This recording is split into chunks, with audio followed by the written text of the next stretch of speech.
Two-Face here, back with another reaction video. This time I react to The End of the World Will Be Televised by the Cuban Missile Crisis Day 7 by Time Goes History. So if you haven't seen my reaction to the other episodes of this series, I suggest you check them out before checking this one out. And again, the usual disclaimer for reacting to anything historical. If I don't show so much as what's considered a proper reaction, probably obvious that I don't know much on the subject, so I'm trying to take on new information, and I'll try and you know, say some input of what anything I know, and I might ask some curious questions that hopefully will be answered in the comments below. So the link to the original video will be in the description down below. Please go subscribe to Time Goes History, and please check out Time Goes History and all their other content, and support them as best you can. And without further ado, let's get this up on the screen and let's get into this. The weekend when the Cuban Missile Crisis moves into an actual phase of war, the #1 album in the United States of America is Peter, Paul and Mary's debut album featuring the song If I Had a Hammer. Now, wow. It's about the hammer of justice, the bell of freedom, the song about love between the brothers and the sisters all over this land. President John F. Kennedy has a big hammer, and he believes that it is the hammer of justice. He also has a bell of freedom, but today he will ring loud and clear. He will sing a song, but it's not a song about love between brothers and sisters. So I turn that down a bit.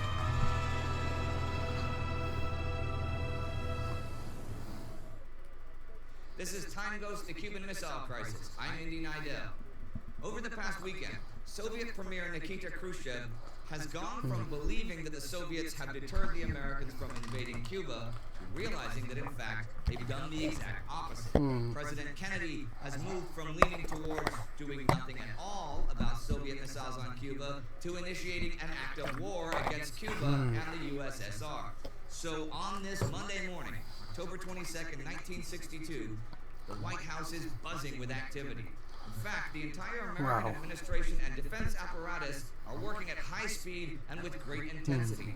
The military preparations have been extended beyond the Atlantic and the East Coast. Troops and supplies are being moved towards the Caribbean from all over the world. And by now, it is not only the Soviets who have noticed. This morning, the Washington Post runs a headline on the front page speculating that there is an international crisis pending. Based on observations of these activities, it is high time for the government to act. The public announcement is going to be made at 7 p.m. Eastern Time. Before that, Kennedy will talk to the congressional leadership and key allies. To prepare for all of that, he will convene cabinet members and meet with military and civilian advisors throughout the day. First, the White House press secretary contacts all major U.S. news outlets and asks them to hold back on any reports until the end of the day. But there is also concern that the Soviets will make an announcement themselves, preempting the Americans. For a minute, the White House considers issuing an immediate written statement, but finally they decide to stick to the plan. One of the first things to do is to prepare the speech to be delivered to the United Nations by U.S. Ambassador to the UN, Adlai Stevenson. There is great concern that Stevenson will not be up to the job of sticking it hard to the USSR. Remember, he was the only one to openly voice strong opposition to the chosen path of action. So Kennedy is taking steps to make sure that Stevenson is up for the job. At 6:30 in the morning, he calls an advisor in Frankfurt, Germany. It's John J. McCloy, chairman of the private think tank, the Council on Foreign Relations. These two men will actually stay connected beyond Kennedy's death, as McCloy will serve as chairman of the Warren Commission that will investigate Kennedy's assassination a little more than a year from now. Wow. No, but it's going to provide difficulty at the UN. And, well, I think we need somebody up there to sort of sustain Adlai and stiffen him and support him. And McCloy cancels everything and will take the first flight tomorrow. JFK continues. No, I'll check with my military. I'll get my air aid on the thing, and then we will be back. Yeah. I'll be back in the next few minutes. Thank you. Okay. But it's not only Stevenson who has concerns. During a meeting of the National Security Council in the morning, Secretary of State Rusk makes a last-ditch attempt to persuade Kennedy to call off the blockade and offer up the U.S. missiles in Turkey and Italy as a trade for the Soviet missiles on Cuba. The president reportedly flat-out rejects the proposal and berates Rusk for restarting that discussion. Kennedy also calls his predecessor, President Eisenhower, and leaves no doubt as to the true intentions of the United States regarding an invasion of Cuba. We have to assume that as this surveillance continues, with the U-2s, that these SAM sites may shoot one down. At that point, then we were just discussing what action we would take in attacking the SAM site. So I would assume that this will only be the first of an increasing number of steps. We're not going to be in any position to carry out an invasion for some days because we have to move those troops around from San Diego, but we're going to do all those things, and we'll just stay in touch with you this week, which, as I say, we anticipate that it will be getting more intense. Eisenhower supports him. Yeah,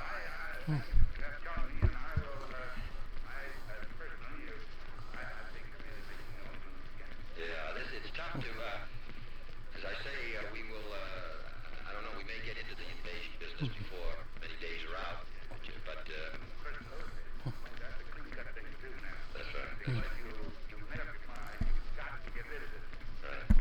Kennedy is worried about one thing, though. General, what about if the Soviet Union, Khrushchev announces tomorrow, which I think he will, that if we attack Cuba, that it's going to be nuclear war? And what's your judgment as to the chances they'll fire these things off if we invade Cuba? Yeah, they will. In other words, you would take that risk if the situation seems Well, Eisenhower is correct good question. as to the mindset of the Soviets. They have now concluded their discussions regarding how much freedom they will give their commanders in the field to use their tactical nukes. An order now goes out to not use any nuclear weapons without prior consent from Moscow. There's only two issues with that. First of all, to launch the MRBMs and IRBMs, Moscow has to provide the launch codes anyhow. But there is no way of stopping the use of the tactical nuclear arms remotely. Second of all, the commanders have already been given the order that if they should lose contact with the state, they can deploy tactical nukes as they see fit. As we will see in days, this is not a hypothetical situation, but a real direct threat. Meanwhile, the U.S. Armed Forces are taken to the third highest defense readiness, DEFCON 3, increase in force readiness above that required for normal readiness. In practice, this means that the Air Force is now ready to mobilize within 15 minutes, and that all other service branches are ready to act. Hey, you know what? The mother of a school friend of mine contacted me on Facebook when we started this series. Well, she was also my 5th grade English teacher, actually. Anyhow, she told me that at this time, she and her U.S. Army husband were stationed in Wiesbaden, Germany. And she was in hospital about to give birth to her first child in a matter of days. She then got a message that in case of a nuclear exchange, she should make her way to Spain to be repatriated. Wow. Nobody told her, though, how she should go about doing this. Anyhow, it might seem odd. President Kennedy has moved from considering doing nothing at all only 3 days ago to heading to war with determination today. But if you think about it, it's not really. The president is commander-in-chief of the armed forces. While Kennedy has personal doubts and fears that he might be starting World War III, once he has committed himself to a course of action, he really has no choice but to follow through. For others in the administration, it's different, like Attorney General Robert Kennedy. Now, RFK will later claim that he was the first one to oppose the Hawks and that his line was always diplomacy. With the declassified records, we know now that this is not correct. On the first day of the crisis, he was a strong advocate for an immediate invasion. 6 days later, he's changed his mind. We also Typical know politicians, that it was then. Secretary of State George Ball that convinced RFK to reconsider during several discussions between the 17th and 19th of October. To what extent the Kennedy brothers discussed and planned this As a coordinated good cop, bad cop effort, we will never know, as they will both fall victims to assassins' bullets before they can reveal the full story. Yeah. In order to That's the understand bad what part. is about to happen, we have to consider for a moment the world of 1962. Television is a relatively new phenomenon, and there's not even landline telephones in many homes in the Western world. Outside of the West, the vast majority of the world's population still doesn't even have electricity. Nonetheless, President Kennedy is the first president to make extensive use of TV to communicate. Still, a great many of his viewers will catch him on TV in neighbors' homes or standing in front of a television shop window. His television address Just like the will old be days. the first time that an international crisis and the threat of world war is delivered directly to the people via TV. Over the next 24 hours, it will be replayed again and again on TV and radio all over the world. It will have a stunning effect on the world population, many of whom are veterans or civilian victims of the worst human conflict to date, World War II. Moreover, the Cold War is on everybody's minds. Even those of us like Sparty and me, who experienced only the end parts of the Cold War, can assure you that we live in constant fear of nuclear war.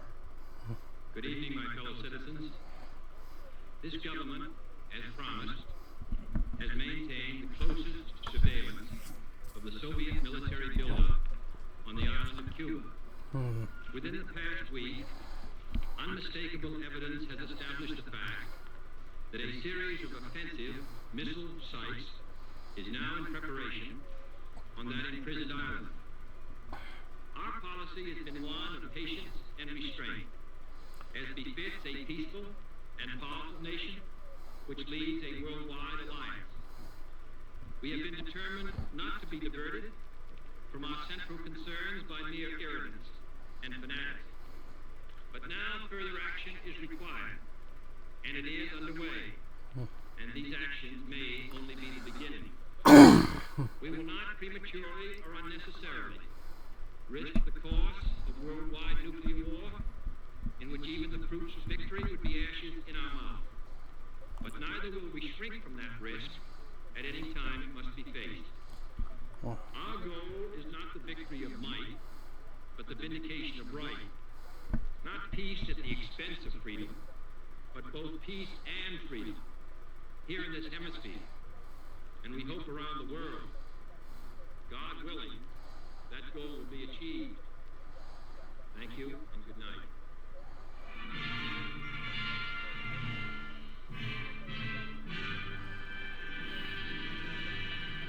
I'll see you tomorrow on day 8, when the diplomatic dance makes new twists and turns. We've uploaded Kennedy's complete address, and you can find it right here. Do not forget to subscribe, and please support us at patreon.com or timegoes.tv so that we can make more awesome history. Good night, and good luck. And that'll do it. This has been another interesting video by Time Goes History. Again, brilliantly presented by Indy Nidell. And so if you like this reaction, please like, comment and subscribe, and I'll see you